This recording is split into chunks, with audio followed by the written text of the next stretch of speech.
తెలంగాణ రాష్ట్రంలోని కీలక సామాజిక వర్గం బీసీలలో అత్యధికంగా 40 లక్షల జనాభా కలిగి ఉన్న మున్నూరు కాపుల సంఖ్యను ఈ ప్రభుత్వం తక్కువ చేసి తప్పుడు లెక్కలను చూపడం దుర్మార్గం. రాజకీయంగా, ఆర్థికంగా రాష్ట్రంలోని రోజురోజుకు బలపడుతూ చుట్టూ ఉన్న వారికి ఉపాధి కల్పిస్తూ ముందుకు సాగుతున్న మున్నూరు కాపులపై ఇలా కక్షపూరిత కార్యక్రమాలు చేయడం సరికాదు.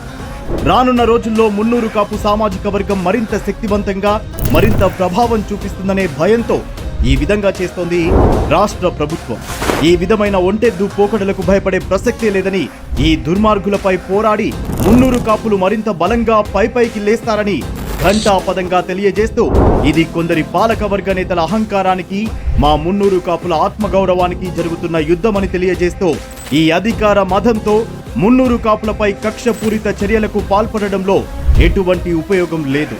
వారికి రానున్న ఎన్నికల్లో ఓటమి తప్ప తెలంగాణ రాష్ట్రంలోని రాజకీయ గెలుపోటములు నిర్ణయించేంత స్థాయిలో ఉన్న మున్నూరు కాపులని ముట్టుకుని రేవంత్ రెడ్డి, ఆయన ప్రభుత్వం ఎంత పెద్ద తప్పు చేసిందో వారి నాయకులు తెలుసుకునే సమయం ముందుంది.